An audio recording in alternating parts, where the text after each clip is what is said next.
Hey, welcome back to another exciting episode of YOML, Year of Virtual Learning. And if you're new here, hello. And if you're, coming back, hello again and welcome back. And hope to see you coming back for the next one as well. So today we're on book 120 and we want to talk about bird by bird. So Chris, take it away. Yeah, this one's a fun little book. Have you guys either one of you ever read Bird by Bird? No, I I thought have it was not. like joke you were saying, but like No. it's like I don't know. No. That's the book name. It's called Bird by Bird. And it's the subtitle is Some Instructions on Writing and Life by the author Anne Lamott. So this is a book about Anne's she's a writer and she teaches like a writing class. She writes a lot of books, and this is kind of her I don't know. Like when somebody gives like life instructions about how they create the art they create, and what writing means to them, and it was a really cool book. I mean, I enjoyed it. It felt like I was like in the front row of her class that she teaches, and she talking about like how she writes and what's important in writing and what's not important in writing. And actually the funny thing is the book is called Bird by Bird because it was a fun story from when she was a young kid. Her dad was actually a professional writer as well. He wrote like novels and stuff, and her little brother, when she was like 10 years old or something like that, and he was like, I don't know, 12 or whatever, I don't know exactly the age. He had some project that he had to do in school for like a bird project that he was supposed to he was supposed to like document a certain bird, write up a little write up about it, and he was supposed to be doing it the entire semester, and he didn't do any of it. It's And like an insect collection in biology. I remember exactly that yeah in sixth grade. yes exactly. We were supposed to do You're all supposed the to go etymology. find insects, and then you don't do it till the last day. Say, Exactly. I'm gonna find like 100 insects. And you got to pen them all and do all the etymology. Yes. So similar to that, yeah. So her brother waited until the last like second to do this whole entire thing, and he was sitting at the kitchen table, and he was like really frustrated, and his dad or their dad stopped him, and he was like, Dad, I have no idea. What's that? He was crying. Yeah, he was like crying. He was like, Dad, I don't know what I'm gonna do. Like, I don't know how I'm gonna get this done. And he was like, listen, buddy, just take it bird by bird, man. Just one at a time, and you'll find your way through, right? So Bird by Bird is like a story. The reason why the title is called Bird by Bird is to say like, hey, just focus on the next step. Don't worry about like the mountain. Don't worry about all the other stuff, right? And it's a great philosophy, just so get stuck in your mind. It definitely is always stuck in my mind whenever I think of something. True and I say to each other constantly, bird by bird, man. Bird by bird. Man, that's what we're doing. Bird by bird. Right, exactly. So like like this every night, this bird by bird, right? Bird by bird. Your magical learning. Book by book, reflection by reflection. So that's not my reflection for the night, but that's what the book's about, I guess. Ironically, the reflection title of this one is if you bring forth what's inside of you, what you bring forth will save you. So actually I kind of already covered the first half of my reflection by doing this stuff, but the one thing I wanted to touch on at the beginning of my reflection that I didn't talk about was this whole journey is one of the things that I've noticed that I love the most about books in general, is you get this like concentrated time with an author that you cannot talk. Like you just have to listen to their words and listen to their story and listen to their message, and you can't rebut. Like you can't. There's no dialogue. There's no conversation to be had. It is literally, I'm going to download everything in my head and into your head, and you have to just sit there and shut up and listen. Like there is no one to talk to about it. There is no one to like. I mean, and as you guys know me well. Like talking is one of my things that I love to do. Your strength and you right. Yeah, exactly. It's certainly not something that I would say I'm an expert at shutting up and listening, and books have been a great way for me to shut up and listen, and it's been pretty powerful when you just shut your mouth, sometimes, right? So but as I was moving on, explain a little bit more about the bird by bird philosophy, but that would be an easier reflection to write about with this whole entire one. And that's I'm not going to take the easy road out, because clearly, if you guys have been following along with this journey, anybody that's listening to this thing, I know True understands, Snow, you understand, like developing habits bird by bird is not a problem for me these days. Like that's something that I, I'm pretty, I think I'm pretty north of that. However, one of the things that she talked about in the book was actually a quote by Jesus, of all people, a quote from Jesus in the Gospel of Thomas, where he said to somebody, if you bring forth what's inside of you, what you bring forth will save you. If you don't bring forth what's inside of you, what you don't bring forth will destroy you. And for whatever weird reason, that quote just like stuck in my head. And it made me almost start to cry, honestly, because it just flashed like the whole entire past, 3 years of my life in front of me, and thinking this whole journey with writing, with reflection, with, going through what we went through with my family, going through what, losing a child, being in the NICU for 92 days with another child, everything else that we've gone through as a family, and to think if all that was still sitting inside of me, without writing every single day, without bringing that forth into this world, like not only do I love the purpose and mission that I'm on with my daughter every single day, through writing, and I was discovered through writing, I honestly, literally, I actually shudder to think what would happen if I didn't bring that forth, into this world at this point in time. I would be, I don't even know. There's probably a 500 million other life paths that I could be on right now, that I'm sure I will not, be as happy as I am talking to you guys right now about a book called Bird by Bird, that, and a reflection that I wrote talking about my purpose in life with my daughter. Like, I mean, it's crazy, how much power there is in bringing forth what's inside of you and sharing it with the world. And then also on the flip side of it, what happens if you don't? So that quote just immensely resonated with me, especially just understanding my own journey and the power that writing has had in my life, and something I wanted to share with everyone in this journey. And that's what I think of when I think of Bird by Bird. Love to get your guys' thoughts. What's stopping, the question I had for everybody is what's stopping you from bringing forth what's inside of you and to share with the world? And not necessarily to you guys, just in general, actual question, but yeah, love to get your guys' thoughts on whatever you want to talk about. Bird by Bird, the quote, whatever. Yeah, the answering the question. I'll pause there. All right. Well, I can give it a stab here for you. So Okay.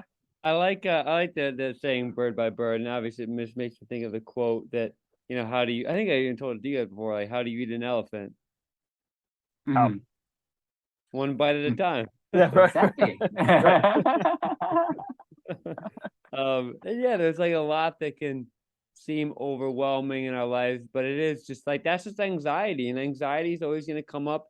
That's not the present, that's not the moment right now, that's like some forethought about the future, and it really isn't serving you in the moment, getting anxious about something. All you can do, like you guys say, is just focus on the moment, do what you have to do and go forth from there, because also, like, things might seem easier actually in the future, so there's no point in getting stressed about it. But yeah, also do, like, that anxiety can be good, because maybe it can bring about some forethought and like help you like think things through, but maybe that's like different than anxiety. And but it's interesting how you ended up, kind of taking this to the question, because I don't know if this really question was really, I guess you did talk about in the book, obviously, but what's stopping you from bringing forth what's inside of you to share with the world is, gosh, even right now, I mean, a lot of people do love to talk. Let's be honest, and getting things out is important. But from the last book I read, I just really got present to what should take place in meetings. And meetings should not be a place for individuals leading those meetings just to say what's on their mind and spout their feelings. Yeah, like in terms of workplace efficiency, like meetings need to be about gaining consensus. And that's sort of like, what this author from Indistractable is talking about. So maybe that was a little digression road right there, because this was just a forum for me to talk, not gain consensus. But yeah, maybe even that thing, as I talk, or as we talk, and kind of like educating and breathing life into those around us, in a way we are trying to gain consensus about what is an appropriate way to look at things. And there was a really neat professional development exercise that we did on Friday at school, was about like, and it was like, had roots in indigenous cultures, about north, south, east, and west, and the different values that end up one person ends up having. And I think it actually ends up being all like chemical balances in your brain. Like I'm someone who's very East oriented. I'm a visionary. I think about the future a lot. I'm always thinking about possibilities. I'm not someone who's like from the West who's always like methodical, thinking about what can go wrong, really slow to change. And then there's other ones for North and South. And anyway, it was really fascinating. But in a sense of like a meeting should be about like, or a good committee is made up of people with different values. So like you can actually have more jaya or more wisdom, which we all kind of grow in general from our own experiences, whether we end up having friends who's different than us or our spouse or somebody, because also like your own self can get you into trouble too. Like if you're constantly one way. So sometimes we need some balance there. But so anyway, and I think in terms of like bird by bird, to me, what this comes back to is how like, most Mondays I try to be here, and I used to get distracted by trying to read like multiple books here and there, but like these days I just like focus on one book at a time, like bird by bird, and I get a lot more value out of that and actually like complete things like bird by bird rather than going a feather from that bird and a beak from that bird, and chew on one bird at a time. Or even with this project that I have going around right here, this little outdoor sink in my house. There's like other projects I could be doing it around the house, but like I'm gonna focus on one project until it's like complete to my satisfaction, and then I'll go on to something else. And I think this past year, 2 years, or even maybe a couple years, 3 years, I've learned like take one thing, finish it, and then move on. Don't like, and that's what works for me, because like being someone from the quote East, I can get very like distracted in terms of, I'll start that and then go on to do something else. But I've learned to sort of restrain myself and bring my attention back towards what I'm working on. And you end up enjoying it anyway. It's just the inertia about getting back into that project. So if anything, this is just the title and you guys talking about it just makes me think about, like working on one project at a time and then going on to the next thing. Yeah, I totally agree. Actually, True and I, there's a reason why this is what we do now, along those lines, right? Like we could be boiling the ocean with, doing 500 other things we wanted to try to do. And we talk about a lot, but like, this is the priority. This is the bird right now, like this is an important step. When we're done with this, who knows what we can do with all this content and, and how it can weave into all the other, things that we want to do. But let's finish what we started and keep going bird by bird through this whole entire thing. And it'll probably take us a year, I mean, it'll probably another year from today before True and I even finish all these videos. I know for sure I probably won't be done writing until, June or something like that of next year. There's just no hurry. To your point, yeah, will this ever stop though? Because don't you? Well, eventually it will, because you don't read one book a day. No, but you're just going through like each book you've read day by day. So eventually it'll like almost be a pause while you like complete a book. Yeah, no, actually, I'm at that point in time right now. So I'm at 257 or something like that today, and I'm now officially just writing what I finish. So I finish like 2 to 3 books a week. So something like 8 to 10 a month or something like that ish. And so it'll be like 10 reflections. Well, I might write multiple reflections on a few of them, which that's becoming more common these days. But still, you listen to books. Do you read one or you just listen to them? I do both. It's probably 10-15% reading and 85% audio. But yeah, I mean I still do both. I mean, do you find you like one more than the other? Yeah, I love audiobooks. I really don't really like reading books. I mean, there's multiple reasons why for me. I have like my back hurts a lot. Like I'm standing up right now. Like I stand up in my desk all day long, and I work out hard. Like in my whole life, like I've just had back pain. So when I have to sit there in a chair, like I hate it. I hate sitting in a chair. It makes my back get really stiff. So whenever I'm reading a book, like it's like torture to me. Like I just feel like my back starts to hurt. I get a headache. I actually stand and read. That's when I do read a regular book, I do stand and read. Like I mean, like I stand and write. I stand when I do everything. Like I mean, I just don't like to. I don't like to sit down, and read a book. So They say I it's not actually, good for you. what's that? They say sitting isn't that good for you. No, it's not. And actually, I found it really easy to focus. I found it easier to focus when I'm listening to an audiobook and just taking like a casual walk or something like that, Yep. like I'm not trying to like push myself too hard or whatever or anything like that, but like just walking. But yeah, so for me personally, I'm an auditory learner in general. Like I like that functionality. Other people can't do that. I mean, it is what it is. The whole point is to learn. It's not necessarily to, Oh, totally. Yep. the but for me, one thing you said, I wanted to comment on was, a lot of people, you said a lot of people have a forum to talk these days. This is what I was kind of bringing up in the second half of my reflection, was about the power of writing. The thing with writing is, you could sit here and talk all day long about your feelings and your thoughts. Writing makes you like funnel it into one idea or one thing that you have to spend more time with to get into your head, to really be impeccable with your words, right? To get it to come across so somebody else can read it and understand what you were trying to say. Like, for that to happen, you have to be super crystallized and clear in your own head. And then it takes time to develop that over time. So that's why like this book was powerful to me, because it's like, everybody can talk, but like, can you sit down and can you filter your thoughts? I don't care if you do it through writing or through some other form, through meditation, but however you have to do that before you go speak to somebody else, like there's power for that. And then like, and it's immensely powerful for me, because it helps me to figure out my own thoughts first before I'm talking to somebody else, right? Like, I mean, so that's kind of what I was hoping to share through this reflection, was like, don't let that shit sit inside of you. Like, you can go and talk all day long and purge yourself, like you're, like just let it out, like that's what we do for like, why are you yelling, right?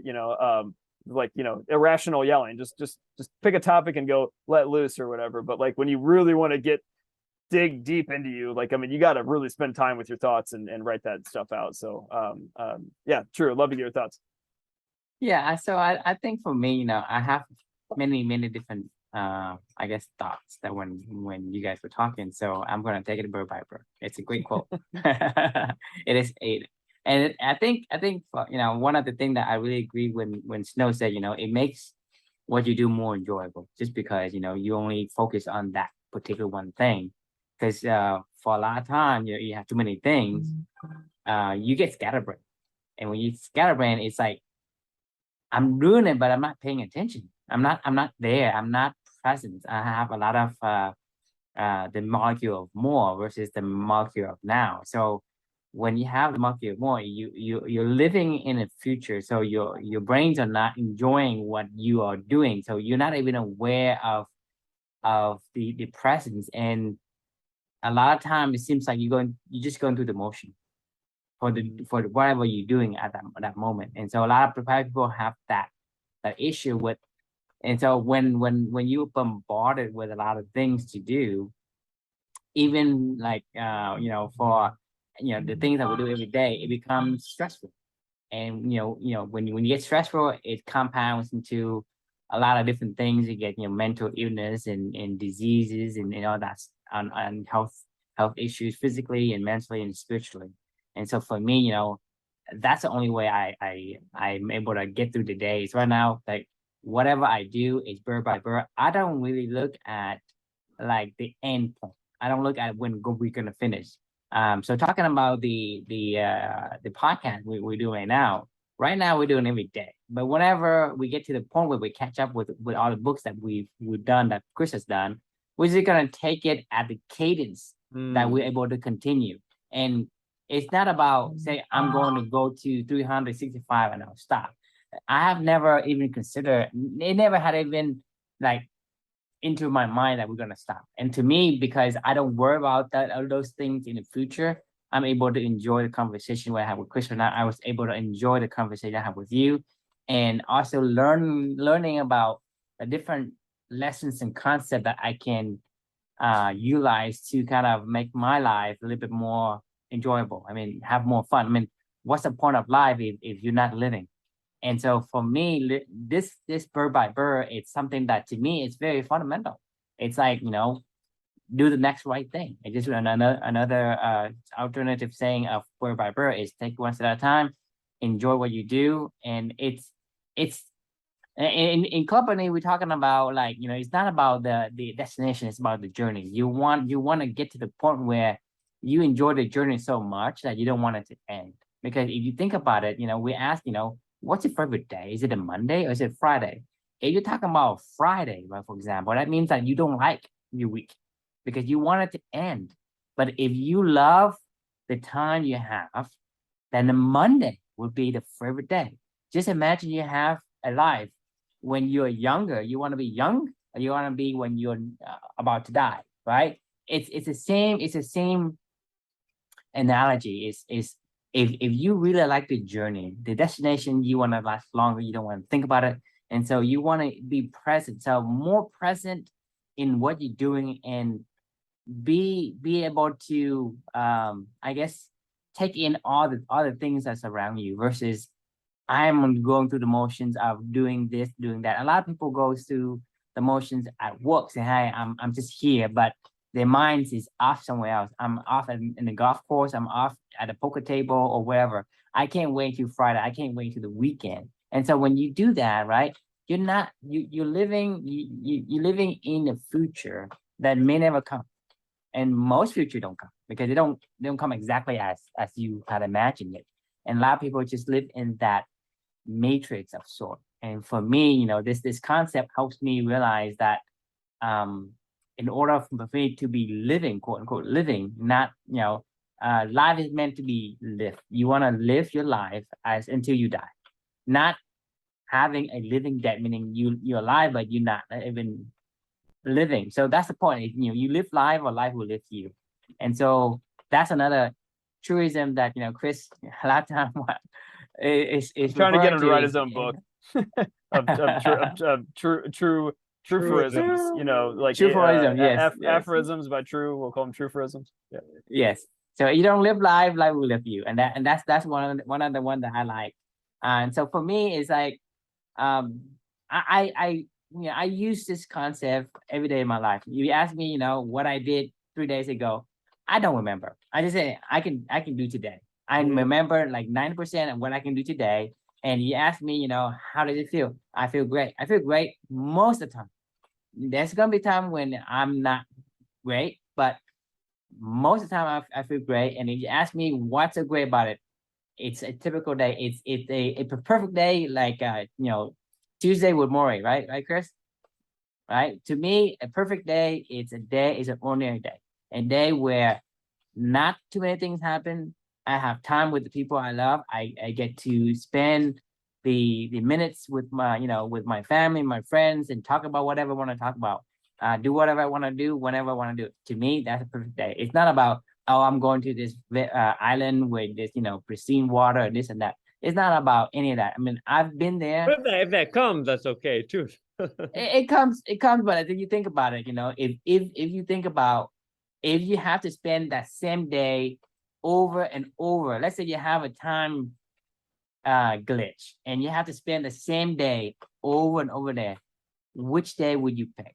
And to me, if you think about, hey, I'm gonna be on a vacation or whatever, it's not ideal. I mean, I've been like a few weeks ago in beginning of August, I went to Destin, right? It's a great place. It's a wonderful place, but I'm still not feeling myself.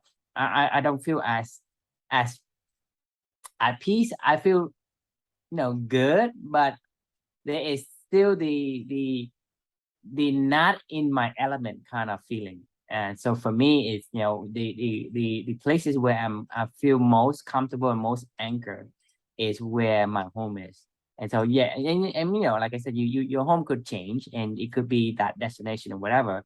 But you think about it, it's going to become your daily, and every day it's an ordinary day. See, I live here. This is what I do every day. And if you think about it, if you can take that day and say, this day, I want more of it than rather than less. Because you think about how long you want to live. You want to live until you're 50? You want to live until 100? Well, a lot of people will say, hey, I want to live longer than 50.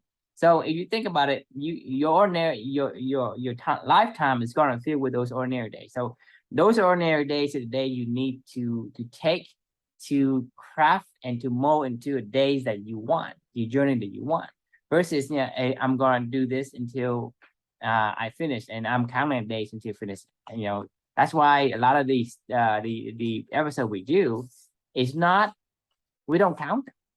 We just say, hey, you know, what book we on, right? And so I get really excited each night when I figure out what book we're on, because it's almost like a game for me. I'm like, oh, bird by bird, because like I get to like, I mean, I really don't know what we're gonna be doing every night until like 5 minutes before this, and I'm like scrolling up to the blog, and I'm like, oh, hey, love this one. Let's talk. You know, it is kind of fun, you know, because I don't really know. I mean, it's and totally, a lot of times it's a surprise, random. you know. Yeah. Right. You know what oh, go ahead. Sorry. And that, like I said, you know, that's why for me is I have more, you know, I have more fun with the things I do, that a lot of people may say, hey, that's just ordinary. Why are you happy? Why are you fun? But for me, it's fun because I spend my energy focusing on the things I can do and taking one step at a time without worrying about the future, without worrying about a lot of stuff. Because a lot of stuff I can't control. Yes, you still want to be prudent, you know, not being like wishful thinking and doing, you know, stupid things and whatnot. But, you know, I'm just saying, you know, there is a moderations that balance to what you do, and you can take this concept and you know, apply it. I think it's going to give you the boost and the leverage to be able to live life in a more enjoyable you know, level than you would have before. But I also like the reflection that you did, Chris, you know, about what if you bring forth what is inside you, what you bring forth will save you. And I think that's really relevant to what you're going through with your atomic bomb, you know. And I think what you did is actually is, you know, is what saved you from, because if you don't, you know, misery could have consume you and take you down the path of, you know, darkness. Yeah, And so I think that's this for everybody too. I mean, I think yes, I mean, yes, it's for everybody. Right. I mean, I think everybody has a purpose in them, and if they don't, and if it just sits inside of them and they never share it with the world, and they don't, you know, because it's about service, right? You know, service, you know, doing your purpose to help serve other people, right? Like, not necessarily you do your purpose for yourself, but your purpose helps to serve other people. And I feel like that just sits inside of you, and you know that you're capable. It was what I was telling you guys about this morning, you know, or right before we jumped on this call, of like, I'm in this weird transition with jobs, and I'm like, I feel like what's inside of me is not being brought out, you know, all day long right now, and it feels like it's destroying me, because it's like it just sucks knowing that there's so much more that you could do for this world, and you know, if we don't have any outlet to get it out, like it sucks, you know. Yeah, I mean, I think it's important for everybody. Everybody's got a purpose in them. Yeah. Right, and then if you don't take out the purpose, then that purpose will, you know, kind of eat you from inside out. It's like, you know, just like you feeling right now, because you have the talent and the ability, and you're not using it. It bugs you. It irks you, you know. Yeah. Because if you didn't have the talent, it wouldn't bother you that much. Yeah. I mean, I forget if I talked about it before. It just makes me think about, you know, the Buddha said life is suffering. And there's a lot about human behavior that says that our actions are driven to go away from pain. So whether there's that pain of what's bottling up inside of you, you feel like you have the sense of purpose and you want to get it out. So it's like almost like this escape from pain, you know, if we're actually really honest with ourselves. And sometimes it's good just to even, you know, notice that and be mindful of that. But one thing I think, you know, Trio, as you were talking, it made me think about, you know, I wonder though if there's a trajectory about when you're younger compared to like when you get older, as you are able just to become more cognizant of the present and grateful about the present moment, and not be, I don't know if dopamine like ends up going down as we age or what, you know, or I don't know what, but, or maybe we just end up realizing that like the present is so precious and amazing. So whether you're seeing your kids run around or just, you know, talking with friends, there's so much greatness and fulfillment in that compared to like, oh, I can't wait about this next thing I'm going to do. And oh, that trip is going to be awesome. And this, you know, in the future is going to be awesome. So, I mean, I wonder if that's a thing that can be taught, or if actually that's just a thing of trial and error. And I guess I I don't think know. it's trial and error, but it's a training of sort. You have to train it just like a water going down the mountain, right? Yeah, yeah, And you're right. the path that it takes, right? Path it takes, it will create a rut, right? So that means the next flow of next drop of water will actually follow the other one. So you could actually train yourself to become more present, because Yeah, if you're aware of it and you continue to remind yourself that you need to be aware of being present, then you are training yourself. Yes, it's going to be trial and error for you to figure out what path you need to take, but once you take that path, the next time around be easier. The next time around be easier than before, and before yeah, that, no, and before I that. think you're right. I mean, even like I meditate, like I usually meditate 20 minutes every day. Maybe, 5, 6 days a week. And just even that, like bringing my attention back, I think is like helped me in other areas of my life, just like maintain my focus, whether it's just enjoying the Mm-hmm. presence or enjoying a walk. And I don't know, just and then just meditating itself, I just really enjoy as well. Um, I mean, I yeah, think there's some serious power in that. I don't know that honestly, like I don't.